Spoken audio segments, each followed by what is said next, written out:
Student मैं S N Prajapati SMB knowledge point के इस वीडियो में आपका स्वागत करता हूं।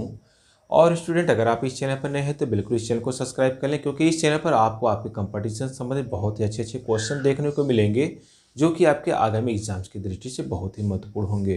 तो स्टूडेंट आज के इस वीडियो में हम आपको बताएंगे फिजिक्स के नीट 2021 से रिलेटेड कुछ इंपॉर्टेंट क्वेश्चन। तो पहले क्वेश्चन को देखते हैं। A slab of copper of thickness b inserted in between the plates of capacitor as shown in figure. The separation between the plates is small d. If b equal to d by two then the ratio, देखिए क्या निकालना है, then the ratio of capacities of capacitors after and before. देखेंगे यहां पर क्या है, after and before. Ratio किसका निकालना है, ratio of capacities of capacitors after and before inserting the slab will be. Option आपके पास दिया हुआ है। तो स्टूडेंट यहां पर आपको क्या समझना है कि यहां पर एक कैपेसिटर है, एक कैपेसिटर के दो प्लेट हैं, इनके बीच का सेपरेशन मीन्स डिस्टेंस कितना है, प्लेटों के बीच का स्मॉल डी है। और प्लेटों का जो क्रॉस सेक्शनल एरिया है, जो एरिया है उसको हम लोग ए से शो कर देते हैं कि जो प्लेट का एरिया है वह ए है। इन दो प्लेटों के बीच में एक कॉपर का स्लैब, स्लैब मीन्स होता है गुटका, तो एक कॉपर का एक स्लैब, एक गुटका रख दिया गया जिसका थिकनेस स्मॉल बी है, जिसकी मोटाई स्मॉल बी है। तो कह रहे हैं कि फिर आपको क्या निकालना है, कैपेसिटीज का रेशियो, कैपेसिटीज का अनुपात निकालना है बाद में और उसके बाद पहले का। देखेंगे यहां पर लिखा है आफ्टर, आफ्टर का मतलब एट लास्ट, यानी जब स्लैब रख दिया गया तब की कैपेसिटी और बिना स्लैब रखे हुए कैपेसिटी, दोनों का रेशियो निकालना है। तो स्टूडेंट सबसे पहले यहां पर हम लोग देखते हैं बिफोर, यहां पर लिखेंगे before inserting slab,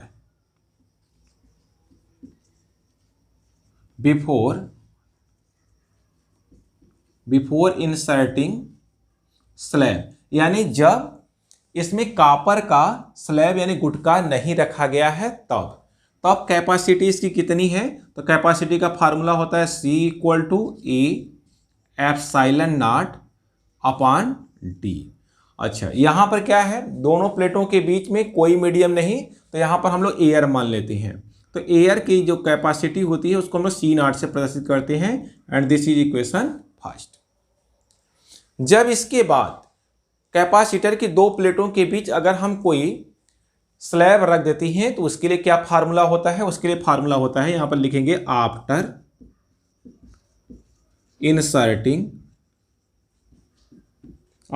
inserting slab. जब स्लैब रख दिया जाएगा तो क्या हो जाएगा, देखिए यहां पर C इक्वल टू हो जाएगा ए एप्सिलॉन नॉट, यहां पर देखिए फार्मूला होता है D माइनस टी और प्लस और टी बाई ए, ये फार्मूला होता है। तो यहां पर के क्या है, मीडियम का डाइलेक्ट्रिक कांस्टेंट है, और चूंकि यहां पर ये क्या है, कॉपर है,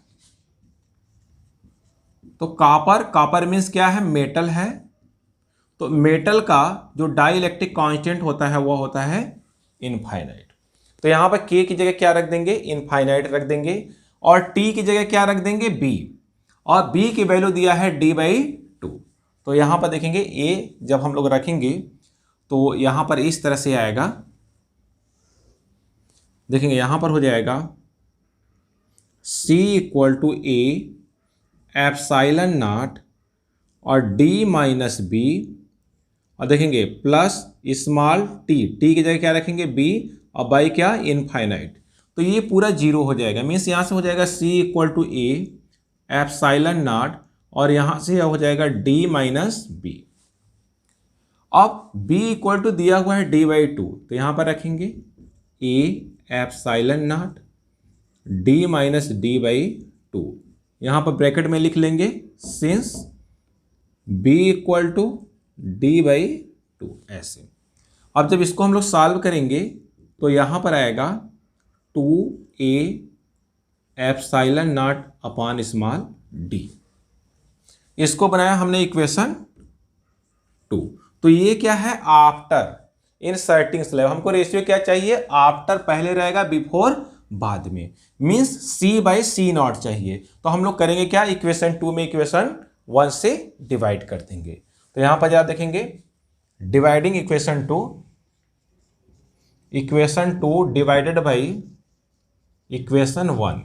तो यहां पर हो जाएगा C by C not equal to, और जब सी में सी नॉट से डिवाइड कर देंगे तो यहां पर देखेंगे A epsilon not upon D cut जाएगा, आएगा 2:1, means C ratio C not equal to आएगा 2:1, मीन्स यहां पर ऑप्शन कौन सा करेक्ट हो जाएगा, ऑप्शन बी करेक्ट हो जाएगा। है दूसरे क्वेश्चन पर। दूसरे क्वेश्चन में कह रहा है consider the arrangement of 3 metal plates A B and C of equal surface area. Means यहां पर ए बी सी दो जो 3 प्लेट आप देख रहे हैं उनके सरफेस एरिया क्या है, इक्वल है, एंड सेपरेशन स्मॉल डी, प्लेटों के बीच की दूरी स्मॉल डी है, as shown in figure. The energy stored in arrangement when the plates are fully charged is. कह रहे हैं कि यहां पर एक अरेंजमेंट बनाया गया, एक व्यवस्था बनाया गया जिसमें 3 प्लेटें ए बी सी है, प्लेटों के बीच की डिस्टेंस स्मॉल डी और प्लेटों का एरिया क्या है, इक्वल है। मान लेते हैं हम सरफेस एरिया कितना है प्लेटों का, ए है, और ए एक भी बोल्ट की बैटरी से जुड़ी हुई है।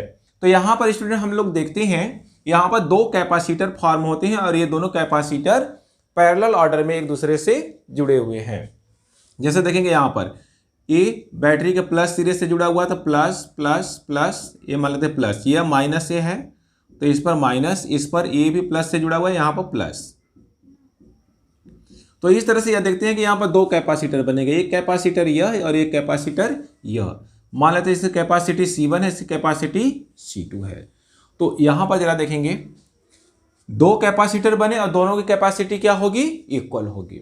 और कैपेसिटी होगी कितनी, तो यहां पर लिखेंगे कैपेसिटी ऑफ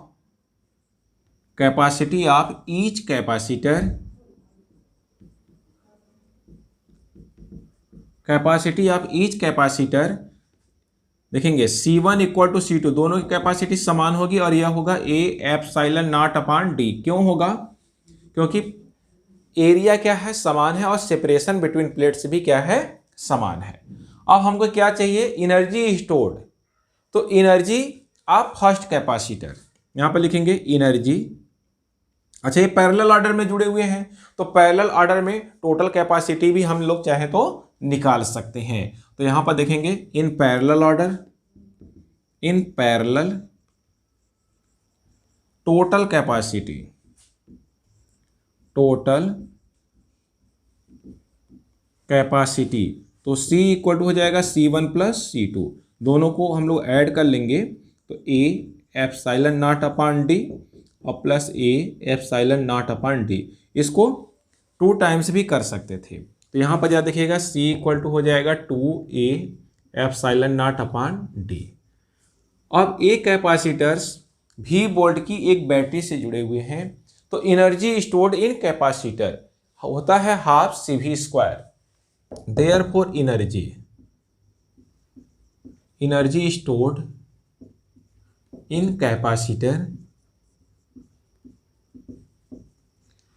इन कैपेसिटर्स देखें A इक्वल टू होता है हाफ CV²। तो C की वैल्यू यहां से रखेंगे, हाफ पहले से है, और देखेंगे यहाँ पर C की value 2A epsilon not upon d, और V वोल्ट की बैटरी है तो V², 2 से 2 कैंसिल हो जाएगा, तो E इक्वल टू आएगा A epsilon not upon d और V²। तो इस तरह से अगर हम लोग ऑप्शन मिलाएं तो A epsilon not V² upon D means option B correct हो जाता है। अब स्टूडेंट आते हैं नेक्स्ट क्वेश्चन पर।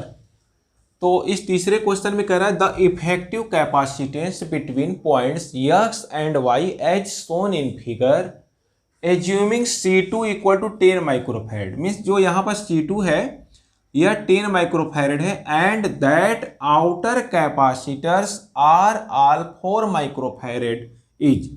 तो देखेंगे यहाँ पर आपको x और y कहाँ पर है, यहाँ पर है। तो x और y के बीच में इक्विवेलेंट कैपेसिटेंस ज्ञात करना है, जबकि जो आउटर कैपेसिटर्स हैं उसकी कैपेसिटी 4 माइक्रोफैरेड और जो C2 है, देखेंगे यहाँ पर C2 कितना है, 10 माइक्रोफैरेड है, और बाकी जो C1 है यहाँ पर C3, C4 और C5 सबकी कैपेसिटी अलग अलग 4 माइक्रोफैरेड दी हुई है। तो कह रहे हैं कि x और y के बीच में टोटल कैपेसिटी कितनी होगी। तो स्टूडेंट यहाँ पर आपको एक बात ध्यान रखना है, जहाँ कहीं पर 5 कैपेसिटर आपस में जुड़े हुए हों तो वहाँ पर हम यह सबसे पहले चेक करेंगे कि कहीं ऐसा तो नहीं यह एक व्हीट स्टोन ब्रिज फॉर्म कर रहा है। तो व्हीट स्टोन ब्रिज में क्या होता है, P/Q = R/S, यह रेशियो सेटिस्फाई होना चाहिए। तो स्टूडेंट यहाँ पर हम लोग देखते हैं कि ये जो फिगर है यह एक balanced wheat stone bridge form कर रहा है, जिसका फिगर हम लोग कुछ इस तरह से बना सकते हैं। देखेंगे इस तरह से, यहां पर ऐसे देख सकते हैं।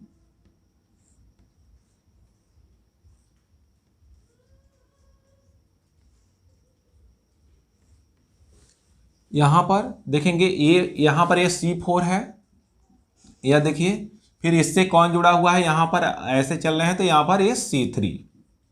अब इधर देखिए ये कौन जुड़ा है, C1, और फिर इससे यह C5,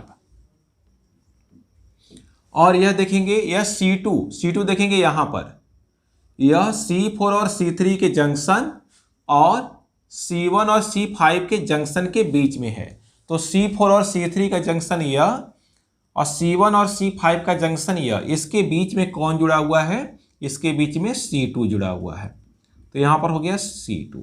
अब देखेंगे इसकी कैपेसिटी है 4 माइक्रोफैरेड, इसकी कैपेसिटी है 4 माइक्रोफैरेड, और इसकी भी कैपेसिटी है 4 माइक्रोफैरेड, यहाँ पर दिया हुआ है। जो आउटर यहाँ पर भी 4 माइक्रोफैरेड है इसकी कैपेसिटी। जो आउटर कैपेसिटर्स हैं उनकी कैपेसिटी 4 माइक्रोफैरेड, और जो इनर कैपेसिटर है C2 इसकी कैपेसिटी है 10 माइक्रोफैरेड। तो स्टूडेंट यहाँ पर हम कैसे चेक करते हैं, तो यहाँ पर देखेंगे इस A होता है P, यह होता है Q, और यह होता है R, और यह होता है S। Balanced wheat stone bridge में क्या होना चाहिए, P/Q = R/S यह होना चाहिए। तो यहाँ पर हम लोग देखते हैं कि 4/4 = 4/4, यानी यह बिल्कुल बैलेंस्ड व्हीट स्टोन ब्रिज बना रहा है। इसका मतलब यह हुआ कि यहाँ पर इस ब्रांच में मीन्स C2 में किसी तरह की कोई करंट फ्लो नहीं करेगी, मीन्स इसकी कैपेसिटी यहां पर क्या हो जाएगी, 0 हो जाएगी। अब देखेंगे यहां पर यह पॉइंट है x और यह पॉइंट है y, इसके बीच में टोटल कैपेसिटी हमको निकालना है। तो यहां पर जरा देखिए, यहां पर यह C4, इसमें किसी तरह का कोई करंट नहीं जाएगा। तो इस तरह से हम लोग यहां पर देखते हैं कि यहां से 2 ब्रांच बनेगा, एक ब्रांच यह, एक ब्रांच यह। तो इधर की करंट ऐसे चली जाएगी, इधर की करंट ऐसे होते हुए फिर यहां पर ऐसे मिल जाएगी। तो इस तरह से हम लोग देखते हैं कि C4 और C3 किस ऑर्डर में है, सीरीज में है, और फिर यहां पर C1 और C5 किस में है, सीरीज में है। फिर इसका सीरीज इसके साथ क्या बनाएगा, पैरेलल कॉम्बिनेशन बनाएगा। तो यहां पर लिखेंगे, यहां पर लिखेंगे since C4 and C3 are in series, therefore equivalent capacitance, ना therefore यहां पर लिखेंगे CS = तो यहां पर क्या हो जाएगा, 1 ऐसे लिख सकते हैं, 1/CS = 1/C4 और प्लस 1/C3। इसकी वैल्यू रखेंगे 1/4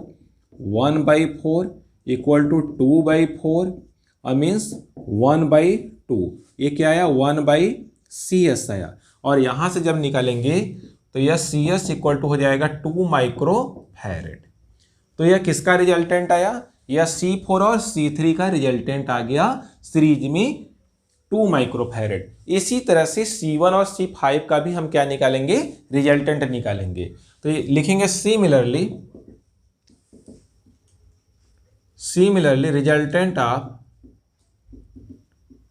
resultant of C1 and C5